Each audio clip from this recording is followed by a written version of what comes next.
Good afternoon. This is Hayden Gibby. I live up here in Sugar City, Idaho. I'm in the Accounting 6100, and today I'll be giving my formal presentation um, as kind of wrapping up this class. So the topic that I have chosen to talk about is an article from CFO.com called PPP Loan Necessity Form Causes a Stir.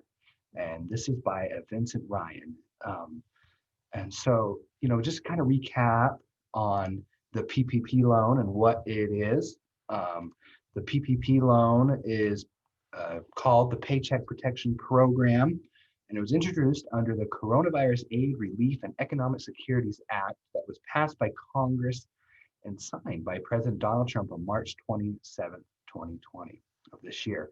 It allowed small business owners access to funds to keep their employees employed as long as they used the funds for payroll expenses up to 60% and other expenses such as rent, mortgages, and utilities.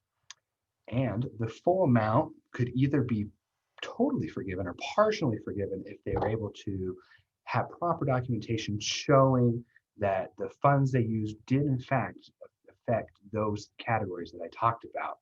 Um, this law has helped keep 5 million businesses in business and not lay off their employees. And the total cost is around $669 billion. Interestingly, the law firm that I work at, we were the second business to get our PPP loan from the State Bank of Southern Utah there in Cedar City. A gentleman there that we are associates with, he reached out to us and we very quickly got the process done. I actually applied for the loan for the firm, as well as our sister firms. We have about 3 other sister firms that do professional services as well. And it was very interesting to see the process. And then we just turned around and all of our attorneys kind of got up to speed, and we helped over 2,000 small business owners help apply for the PPP loan, help them out, because this is a very new thing, very different, but I think it was very necessary for the American economy at the time to have this loan.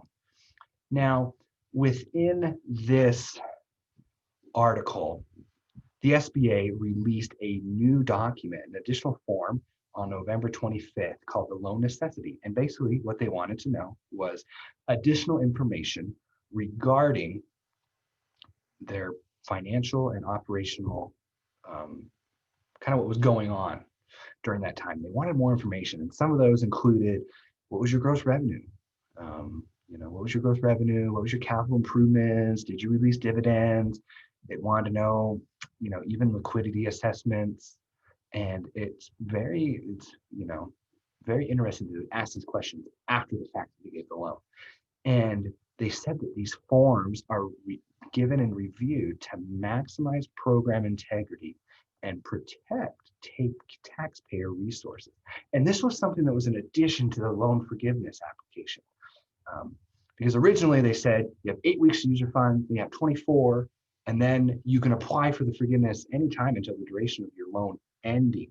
And so it's just been very messy, and it's very interesting to see these things come out. Now, once that form came out, the AICPA kind of issued a complaint with a coalition of 80 other business owners, and they said this questionnaire introduces a confusing and burdensome process for both the lenders and the borrowers. Remember, this doesn't just affect the people that got the loan, but banks had to process this too. So this was like another step that the banks had to take. And they also said that this could lead to the agency in inappropriately asking questions into thousands of qualified PPP loans made to struggling business owners. They also argue that the PPP forgiveness forms, the 35A and the 35OA easy, are adequate enough to know. And so it just seems like it's a very switch and bait. It's like, we'll give you money, here you go, use it, but now you got to answer all these kind of questions. And so that begs the question, why does this matter?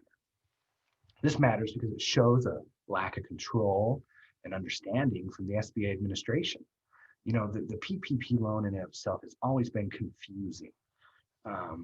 One of the partners here at the law firm actually met with an SBA administrator out of Denver, Colorado, because he didn't understand the laws enough, and he had read a news article that he had read.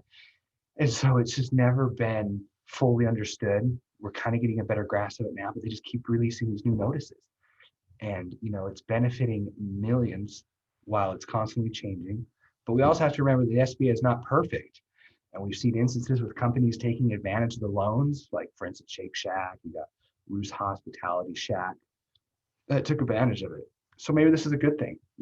This necessity form is just another way for the SBA to ensure that the PPP loan funds that they used were used for payroll costs. I think it's important that we hold companies accountable and that they're open, because like I've said, we have seen many instances where individuals have not used it for their benefit. In summary, I feel this is a very interesting article about the program. This is very new. It's very particular in the business world, and it's something that I think we are going to hear a lot of in the years to come. So thank you for listening. Hope you have an enjoyable day, and you can find my sources in my next slide. Thank you. Bye now.